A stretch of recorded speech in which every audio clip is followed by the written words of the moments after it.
도곡동 땅이 누구 땅이냐? 검찰은 이미 다 알고 있습니다.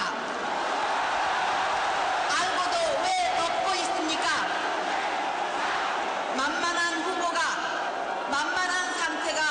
상대가 후보로 뽑힐 나를 기다리고 있는 것입니다.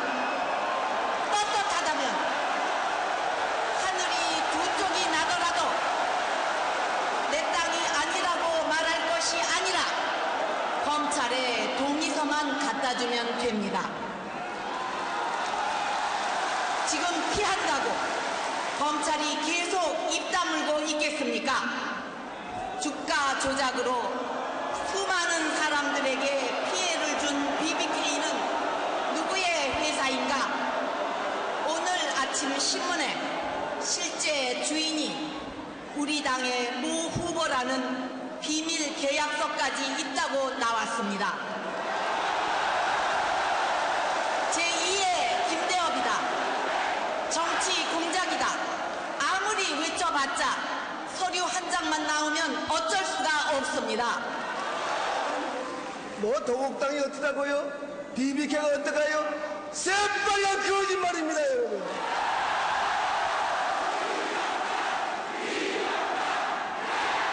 저는 그러한 삶을 살아오지 않았습니다, 여러분. 누가 나에게 돌을 던질 수 있습니까, 여러분?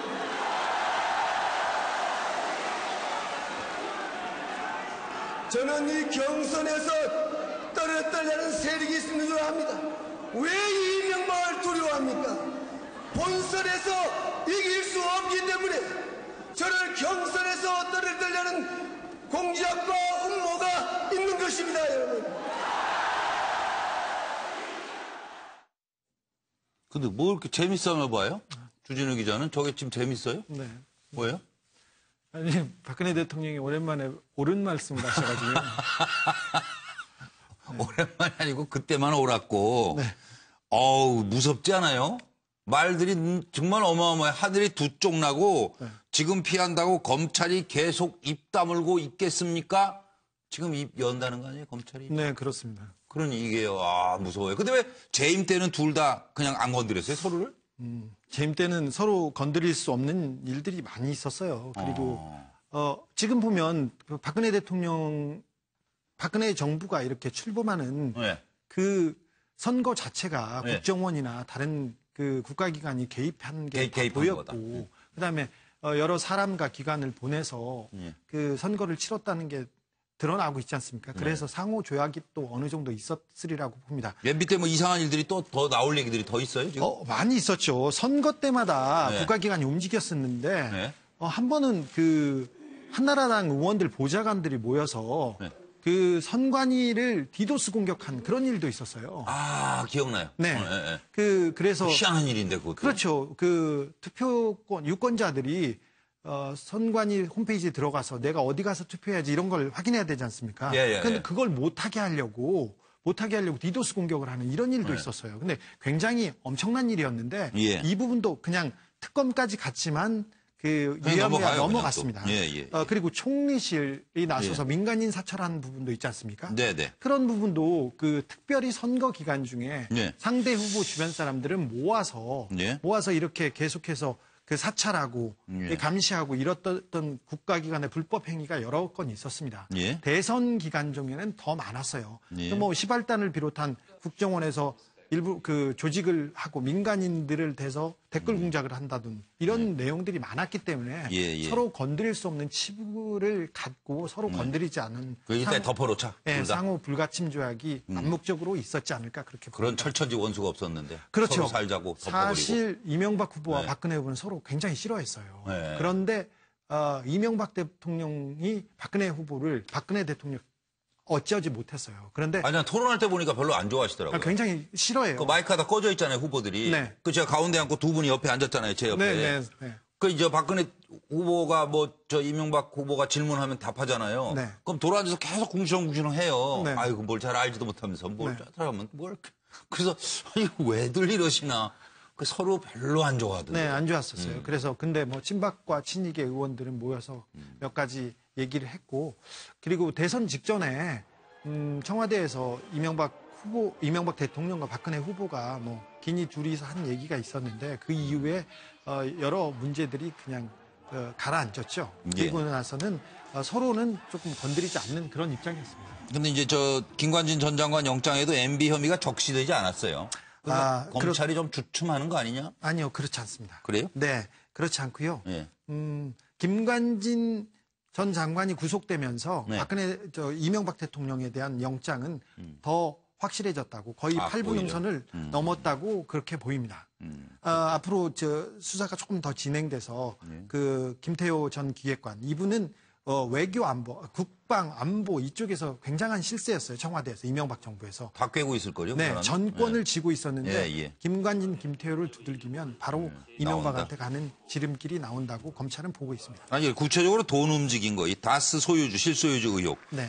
첫째가 이게 지금 큰아버지 회사에 들어가서 아무 관계도 없는데 고속 승진하는 건 뭐 이미 다 국민이 다 아는 사실이고 네. 실제로 이게 이제 슬슬 회사를 넘기려고 하는 거 아니냐. 네, 그렇습니다. 네. 그러니까 단돈 100만 원으로 기업을 인수했다. 네. 이건 어떤 의혹입니까? 이명박 대통령이 원래 다스의 최대 주주는 김재정 씨였는데 처남이요. 네. 근데 그분이 죽자마자 네. 한국 타이어를 다니던 아들 이시영 씨가 갑자기 과장으로 다스에 입사합니다.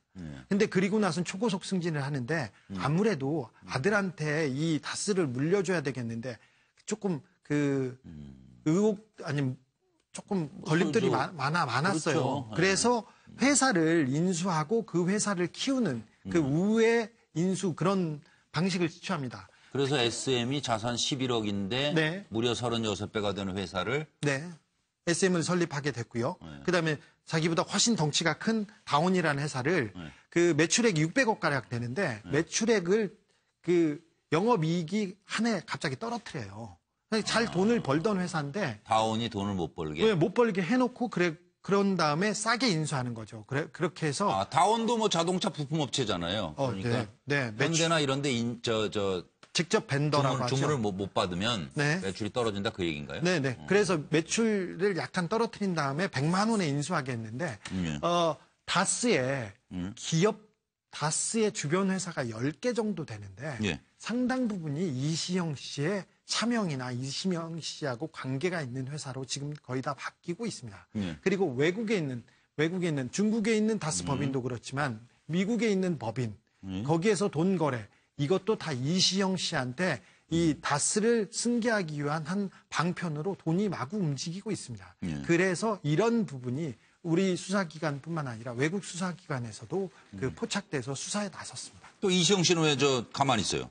이시영 씨. MB가 측근들한테 뭐 각종 의혹, 논란 이런 거에 대해서 적극 대응하라 이렇게 주문했다는데. 뭐 이 부분에 대해서는 얘기를 하고 있지 않지요. 네. 그리고는 뭐 지금은 마약 혐의에 대해서만 자기는 아니라고 이렇게 얘기하고 있어서. 그건 아닌 걸로 밝혀진 거 아니에요?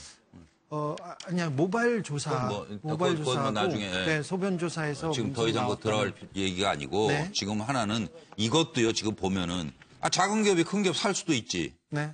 불법을 저지른 건 아니잖아요. 지금 이거 회사 인수 과정도.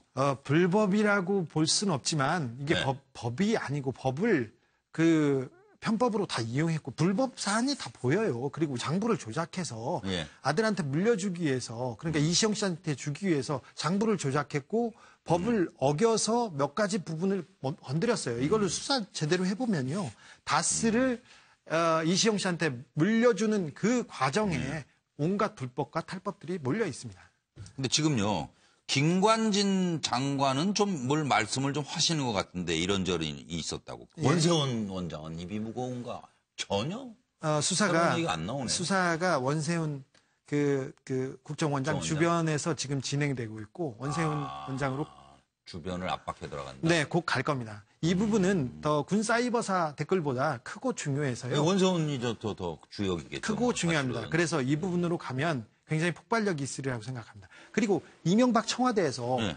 원세훈 원장을 통해서 직접 지시한 내용들이 많이 있어요. 네. 그리고 원세훈 원장의 특수활동비가 네. 국정원의 특수활동비가 이명박 대통령한테 갔다는 의혹들은 많습니다. 그래서 이 부분이 나오면 이 다스 실소유주 논란과 관련해과 함께 이 이명박의 돈의 실체가 나오게 돼서 폭발력이 있을 것으로 보입니다. 건강관리 하는데 뭐 진짜 없어요. 밤에는 잠이 안 오거든. 그런 얘기를 혼자 머릿속에 다 이렇게 알고 있으면. 저요? 괜찮습니다. 즐겁습니다. 네. 아닐 것 같은데. 그리고 언론, 우리가 이제 의혹 뭐 취재해서 제기하는 건 언론의 몫이지만 네. 사실은 네. 처음에도 지적했지만 진실을 규명하는 건 검찰이에요. 네, 사법부예요. 네.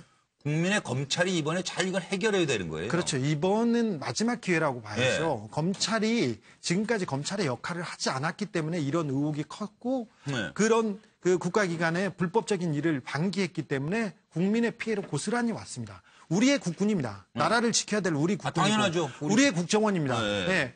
안보를 위해서 국가 안위를 위해서 움직여야 될 사람들인데 예, 민간인들을 공격하고 민간인들을 사찰하고 있었습니다. 이 모든 문제가 이번 기회에 검찰 조사로 다 그 매듭 지어지고 한 단계 우리 사회가 앞으로 나아가기를 바라고 있습니다. 그렇죠. 그러니까 이제 뭐 다들 걱정하시잖아요. 보복, 네. 뭐 이 정치 보복이다 이러면서 이걸 멈춰야 한다. 네. 너무 나라가 혼란스러워지는 거 아니냐. 네. 그런 걱정을 하시는 분들에게. 네. 일단 그 불법을 저질렀어요. 그래서 걸렸습니다. 걸렸는데 이 부분은 사법처리 명확하게 처리를 하고 넘어가야지 우리가 사회가 앞으로 가지. 이걸 보복이다 뭐다 이렇게 얘기하는 것은 뭐 도둑이 자기 발을 제발 저린다는 그런 속담을 그대로 적용할 수밖에 없습니다. 예. 앞으로도 더 깊이 있는 취재 또 하면은 또 모시고 얘기 듣도록 하고요. 네. 예. 검찰이 이번에 좀 잘해 주시기를 주진우 기자도 바라고 있습니다. 오늘 수고 많으셨습니다.